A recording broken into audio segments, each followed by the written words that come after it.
Bulletin के आगाज में ताज़ा तरीन खबर आपको देंगे। सुई सदर्न ने सीएनजी स्टेशन को गैर मुअय्यना मुद्दत तक बंद रखने का फैसला किया है। तर्जमान सुई सदर्न के मुताबिक बिजली पैदा करने वाली सनतों को भी गैस की फराहमी बंद कर दी गई है। सीएनजी एसोसिएशन के नुमाइंदों ने कल सुई सदर्न के दफ्तर के सामने एहतजाज का ऐलान किया है। नुमाइंदा सीएनजी एसोसिएशन समी खान कहते हैं कि आए दिन का सीएनजी का नागा खत्म किया जाए। गैस फराहम ना की गई तो शारा फैसल ब्लॉक कर देंगे। हमारे साथ मौजूद हैं नुमाइंदा जियो न्यूज अली इमरान सैयद, बताइएगा क्या वजह है सुई सदर्न के सीएनजी स्टेशन बंद करने का और कौन सा एरिया मुतासर होगा? जी बिल्कुल, मुख्तलिफ गैस फील्ड्स में आई गई टेक्निकल फॉल्ट्स को रीज़न करार दिया जा रहा है, लेकिन ये जो फॉल्ट है ये पिछले एक हफ्ते से बल्कि 10 दिन से कम से कम एक फील्ड में जारी है और ये किसी तरह से इसकी मरम्मत नहीं की जा सकी है। अब हुआ ये है कि सनतों तक इसका दायरा फैल गया है, क्योंकि जो कैप्टिव पावर होती है, बिजली पैदा करने वाली सनतें होती है, ये बहुत बड़ी बड़ी कराची की सनतें हैं। इनको गैस बंद करने का मतलब ये है कि आपने बड़ी सनतों को कराची की बंद कर दिया है। और साथ ही साथ ये जो सीएनजी की बंदिश है, मर्द हजरात फिर भी किसी तरह मैनेज कर लेते हैं, लेकिन बसों से सफर करने वाली खवातीन कल बहुत बड़ी तादाद में आपको बस स्टॉप्स पे नजर आएंगी और बहुत ही बुरा हाल होने वाला है। अच्छा अली, ये बताइएगा, आपने कहा कि सनतों को गैस की फराहमी बंद कर दी जाएगी जो बिजली पैदा करती हैं, तो कौन कौन सी सनतें हैं? और वो जो बहाने ढूंढ रही होती हैं बिजली बंद करने के कि गैस नहीं मिली, फिर क्या होने वाला है? बिजली का भी बहरान रहने वाले? देखें, उनमें से जो सनतें बिजली पैदा करती हैं वो बेशतर खुद कंज्यूम कर लेती हैं और वो कुछ मिकदार में केई को भी सप्लाई करती हैं। इसमें टेक्सटाइल की सनतें हैं मेनली, लेकिन ये है कि ये बड़ी कंज्यूम करने वाली सनतें हैं। यकीनन सुई सदर्न से मैनेज नहीं हो पा रहा। 17% हाईएस्ट जो लॉसेज हैं और चोरी है सुई सदर्न के निज़ाम में, वो बढ़ गई है और कोई हिकमत अमली नजर नहीं आ रही। क्या के इलेक्ट्रिक को गैस की फराहमी बंद की जाएगी इस मंसूबे के नतीजे में? नहीं, के इलेक्ट्रिक के लिए अभी तक उन्होंने ऐलान इस तरह नहीं किया है। मुमकिन है कि कुछ रिडक्शन गैस की जाए, क्योंकि जब कभी भी इन पर प्रेशर आता है कि इनके लिए गैस की सप्लाई कम जरूर की जाती है, लेकिन जाहिर सी बात है कराची पूरा डिपेंड कर रहा होता है, लिहाजा मुकम्मल। ठीक है अली इमरान सैयद, ये बताइएगा कि ये जो सीएनजी स्टेशन को गैस की सप्लाई बंद की गई है, ये कितने दिनों के लिए है, बताया गया है कुछ? जी बिल्कुल, पहले अंदाजा ये था कि कल तीसरे दिन, मुसलसल तीसरे दिन, ऐसा बहुत कम हुआ है और गालिबन मुझे याद नहीं पड़ता कि कब 3 दिन मुसलसल बंद रही है सीएनजी, जिस पे हैविली डिपेंड करता है कराची का ट्रांसपोर्ट और सिंध का ट्रांसपोर्ट भी। तो ये गैर मुअय्यना मुद्दत के लिए है, इसके दिन नहीं बताए जा रहे और बहुत बड़ा बहरान है जो सुई सदर्न की इंतजामिया, उनके एक्टिंग सीईओ एमडी जो कि मुसलसल। बहुत शुक्रिया अली इमरान सैयद, बहुत जरूरी है कि सुई सदर्न जायजा ले लीकेजेस का और फौरी तौर पर इस मसले को हल करे, क्योंकि एक बहुत बड़ा बहरान इसकी सूरत में जन्म ले सकता है।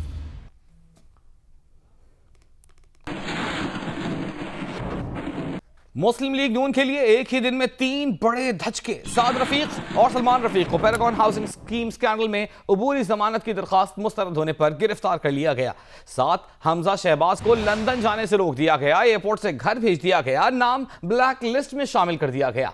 नैब ने इसके अलावा मरियम औरंगजेब के असासों की छानबीन भी शुरू कर दी है। उधर एहतसाब अदालत से बाहर निकलते हुए सहाफी ने नवाज शरीफ से सवाल किया कि मियां साहब, आपने बातचीत कम कर दी है, हंसना मुस्कुराना भी कम कर दिया है। इस पर नवाज शरीफ का कहना था कि हंसना कैसा, हम तो खुलकर रो भी ना सके।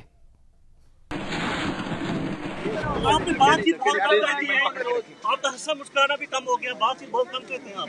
मोबाइल नीचे देखे ना, हंसना कैसा, हम तो खुलकर रो भी नहीं सके। बस अल्लाह ताला से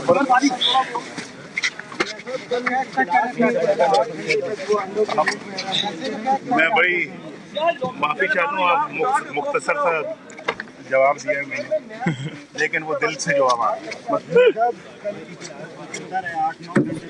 वफाकी वजीर इत्तलात फवाद चौधरी ने कहा है कि हमें सियासी नहीं, गवर्नेंस और मईशत के चैलेंजेस दरपेश हैं।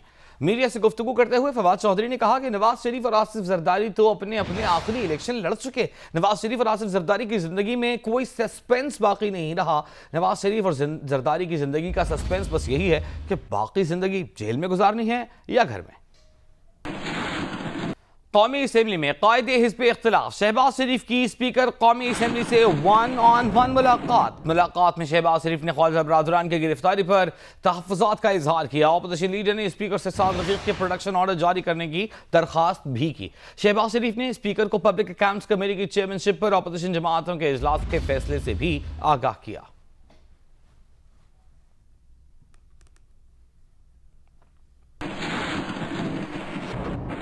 उधर तर्जुमान मुस्लिम लीग नून मरियम औरंगजेब ने ख्वाजा बरादरान की गिरफ्तारी पर रद्द-ए-अमल देते हुए कहा है कि हुकूमत सियासी इंतकाम के जरिए कारकर्दगी दिखा रही है। साद रफीक ने हाई कोर्ट से DG नैब से इंक्वायरी तब्दील करने की दरख्वास्त कर रखी थी। सिर्फ अपोजिशन को इंतकाम का निशाना बनाया जा रहा है। हमजा शहबाज को लंदन जाने से रोके जाने पर मरियम औरंगजेब ने कहा कि हमजा शहबाज को इमिग्रेशन काउंटर पर पहले बताया गया कि उनका नाम ब्लैक लिस्ट में है, फिर कहा गया कि हमजा शहबाज का नाम ECL में है। अपोजिशन लीडर का नाम किस बुनियाद पर सफरी पाबंदी वाली लिस्ट में डाला गया, जबकि हाई कोर्ट और एहतसाब अदालत कह चुकी है कि वो किसी मुकदमे में मतलूब नहीं। नए पाकिस्तान में 2 कानून लागू हैं, एक अपोजिशन शरीफ खानदान अवाम के लिए और दूसरा इमरान खान और उनके लाडलों के लिए।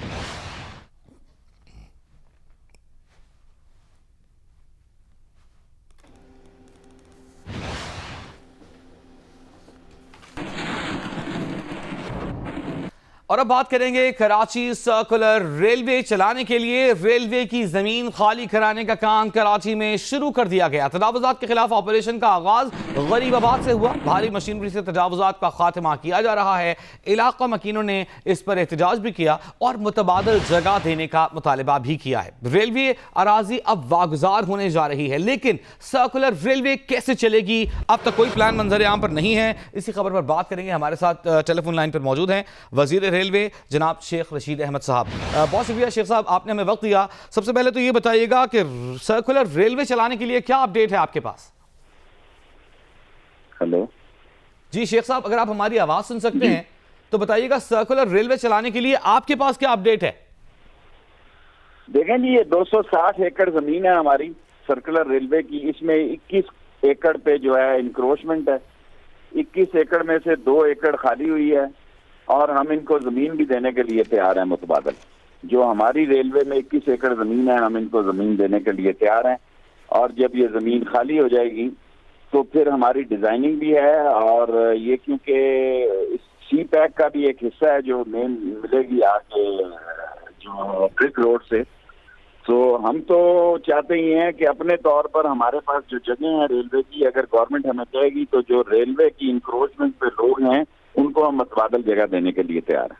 अच्छा शेख साहब, एक मामला यह है कि जो जमीनें खाली कराई जा रही हैं, वागजार कराई जा रही हैं, इन्हें सिक्योर करना होगा, कोई बाउंड्री लगानी होगी, तो क्या रेलवे उसका बजट उठाएगा, उसका खर्चा उठाएगा, उसके पैसे हैं आपके पास? देखें, ये जमीन की पेमेंट हमने खुद की हुई है। इन लोगों की जमीन जो है ये इंक्रोचमेंट में ये 60-61-62 में सारी रेलवे ने इनको पेमेंट की हुई है। और जो CPEC है जिसका फैसला 25 दिसंबर को हो रहा है, जिसमें कि कराची पिपरी से कराची से लेके पेशावर तक फेंसिंग होगी दोनों तरफ, और वो फेंसिंग होने के साथ साथ सारे क्रॉसिंग खत्म होंगे। इसमें ब्रिजेस होंगे, टनल होंगी, और रेलवे को है, रेलवे के ट्रैक को 2 तरफ से फेंसिंग कर दी जाएगी। और ये रेलवे ट्रैक के बजट में CPEC में ये शामिल है। और ये जो अब जो आपकी KCR है ये भी CPEC का एक हिस्सा है। और CPEC के हिस्से में जो है इसमें KUTC की 60% है, और बाकी जो है रेलवे की 60% है इसमें इन्वेस्टमेंट, और सिंध गवर्नमेंट की 35% है, और लोकल गवर्नमेंट की जो है वो 15% है। और हम ये 21 एकड़ में से समझ लें 18 एकड़ या 19 एकड़ और जमीन है जो हमारे जायज इंक्रोचमेंट के लोग होंगे, वो गवर्नमेंट की मंजूरी से। अव्वल तो ये सिंध गवर्नमेंट का काम है जी, क्योंकि सिंध गवर्नमेंट के ये अंडर आते हैं। इनको मुतबादिल जगह जो रेलवे के पास है वो हमें देने में कोई इतराज नहीं होगा, बशर्ते कि सिंध गवर्नमेंट इनको आबाद करने की एक प्रॉपर मनसूबाबंदी लेकर आए। ठीक है। अच्छा, अब हमारी बात हुई है सिंध गवर्नमेंट से। उनके वजीर बल्दियात कहते हैं कि सी पैक में बजट शामिल है इनकी रीएलोकेशन का, इनकी रिहेबिलिटेशन का। आप हमें सिर्फ ये बताइए कि कराची के लोग बड़े सवाल रखते हैं कि क्या सर्कुलर रेलवे चलाने का इरादा है शेख साहब का, तो उन्हें आप हमारे जरिए यकीन दहानी करा सकते हैं कि जो आपके हिस्से का 60% है वो नहीं मिलेगा, जो बोगियां, जो पटरियां दरकार हैं उसमें आप मदद करेंगे? देखें, जायका ने जो पहले 15-20 साल पहले जो इसका बजट जायका ने बनाया था, जिन लोगों को यहाँ से हटाना है उनके लिए जायका का फंड मौजूद था। अब मैंने जायका के फंड को नहीं देखा हुआ, मैं इस्लामाबाद में हूँ, लेकिन असल जो मसला है कि रेलवे बोगियां जो केसीआर की हैं ये बिल्कुल नई होंगी। ठीक, ये हमारी रेलवे जो है 70 साल 100 साल पुरानी ब्रॉड गेज की है। जो केसीआर होगी वो स्टैंडर्ड गेज की होगी। ठीक, और स्टैंडर्ड गेज की जो केसीआर होगी उसकी बोगियां और उसकी वैगनें और उसकी ट्रांसपोर्ट सारी ये लोकल गवर्नमेंट का मसला है, ये सिंध गवर्नमेंट का मसला है। हमारी जो केसीआर, जो हमारी इस वक्त केसीआर है वो ब्रॉड गेज है, ये सारी उखेड़ दी जाएगी और इसकी जगह स्टैंडर्ड गेज लाई जाएगी। स्टैंडर्ड गेज जो है वो सारी नहीं लगेगी। ठीक है। अच्छा, ये एक चीज हम आपसे जानना चाहेंगे कि शायद रेलवे के अफसरान क्लियर नहीं है कि कितना हिस्सा पटरी के दोनों अतराफ खाली करवाना है। कल हमारी एक अफसर से बात हुई, वो कह रहे थे यार कौन सी केसीआर, भूल जाएं केसीआर वीसीआर को, ऑफ द रिकॉर्ड गुफ्तगू में उन्होंने ये कहा। तो आप समझते हैं कि क्लैरिटी नहीं दिया हुआ कि ब्रिटिश लॉ के मुताबिक तो 100 फुट दोनों तरफ से खाली होना चाहिए। ठीक है, लेकिन किसी जगह से केसीआर का 20 फुट इनके पास है, किसी जगह से 30 फुट इनके पास है, किसी जगह से 60 फुट इनके पास है।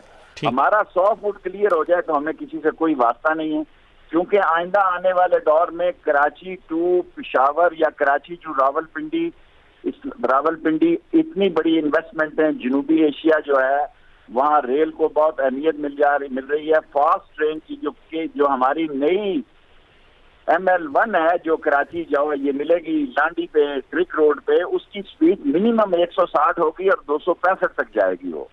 सो वो 265 तक जा सकती है। जहां तक हमें जमीन जो हमारी है, इस सब जमीन की हमने पेमेंट की हुई है और इनको मैं एज ए मिनिस्टर रेलवे ये गुजारिश करना चाहता हूं कि हम अगर सिंध गवर्नमेंट हमारे साथ शाना बशाना चले, इनको अकोमोडेट करें, तो हम अपनी मुतबादल जगह की पेशकश कर सकते हैं सिंध गवर्नमेंट। ठीक है। ये तो सिंध गवर्नमेंट तय करेगी कि मुतबादल जगह कहाँ होगी। आप भी कह रहे हैं, आप भी देने पर तैयार हैं, लेकिन क्या आप कराची के लोगों को फिर ये खुशखबरी सुना रहे हैं, वादा कर रहे हैं उनसे कि शेख रशीद के दौर में केसीआर चल जाएगी कराची में? देखें, मेरी जिंदगी का तो अल्लाह को पता है, केसीआर एक दिन का मसला तो नहीं है, लेकिन जब तक अगर ये होंगे तो केसीआर नहीं चल सकती। अगर केसीआर में चलना है तो उसके लिए वो बात करनी चाहिए कि कल मैं जवाब दे हूँ। अभी तक के एजेंडे में मैंने आपको सारी बात सच बता दी है कि 260 एकड़ की जमीन में से सिर्फ 18 एकड़ का ये मसला है और उसमें अगर ये क्लियर हो जाती है तो फिर ये केसीआर जो है सी पैक का हिस्सा है और सी पैक का फैसला जो है वो 25 दिसंबर 3 दिन में हो जाएगा। 3 दिन तो नहीं, मेरा मतलब है 8-10 दिन में हो जाएगा। और 18-19 को केसीआर पे और ये ML1 की अहम मीटिंग है बीजिंग में और उसमें अच्छा, आपकी बात समझने में शेख साहब थोड़ी सी दुश्वारी हो रही है। आप कह रहे हैं कि कुछ हिस्सा इसका सी पैक में है, 25 दिसंबर को इसका फैसला हो जाएगा, तो आप ये कह रहे हैं कि शामिल करवाने जा रहे हैं? केसीआर सी पैक में, सारी केसीआर सी पैक का हिस्सा, जिस तरह ऑरेंज लाइन सी पैक का हिस्सा है लाहौर वाली, ऑलरेडी है कराची ऑलरेडी केसीआर जो है वो सी फिर 25 दिसंबर को क्या होगा शेख साहब? इसका फैसला हो जाएगा कि इसकी लागत का क्या बनेगा और इसकी डिजाइनिंग क्या होगी, क्योंकि डिजाइनिंग तभी होगी जब ये 18 एकड़ की जमीन खाली होगी। ठीक है, आखिरी सवाल ये बताइएगा कि जायका है, चली गई, अब कौन है? मुझे रेलवे का पता है, जायका चली गई या नहीं गई इसका नहीं पता, लेकिन जो बात मैं सबसे अहम आपको बता रहा हूँ कि सी पैक का हिस्सा है केसीआर और सी पैक का हिस्सा है केसीआर का मुकम्मल करना और उसकी सारी ट्रांसपोर्ट, उसकी नई स्टैंडर्ड गेज, ये सारा सी पैक का हिस्सा है। ठीक है, बहुत शुक्रिया। शेख रशीद अहमद साहब वफाकी वजीर रेलवे हमारे साथ मौजूद थे। अच्छी खबर सुना रहे थे कि सी पैक का हिस्सा है और 25 दिसंबर को इसकी लागत तय कर ली जाएगी। उनका ये कहना था कि 260 एकड़ अराजी में से अभी सिर्फ 21 एकड़ अराजी खाली हो चुकी है, उन्हें मजीद अराजी खाली करवानी है। अगर ये अराजी खाली हो गई, उनका ये कहना था कि लोगों की रीएलोकेशन, उनकी रिहेबिलिटेशन, उनको किसी दूसरी जगह पर घर देना, मुतबादल जगह देना, इसकी भी एक जिम्मेदारी। अगर ये सब मामला क्लियर होते हैं तो हम ज़रूर कराची को सर्कुलर रेलवे का। अस्सलामुअलैकुम, मैं हूं हिफ्जा चौधरी और आप देख रहे हैं जियो न्यूज़। मज़ीद वीडियोस और अपडेट्स के लिए अभी सब्सक्राइब के बटन को क्लिक करें। देखते रहिए जियो न्यूज़।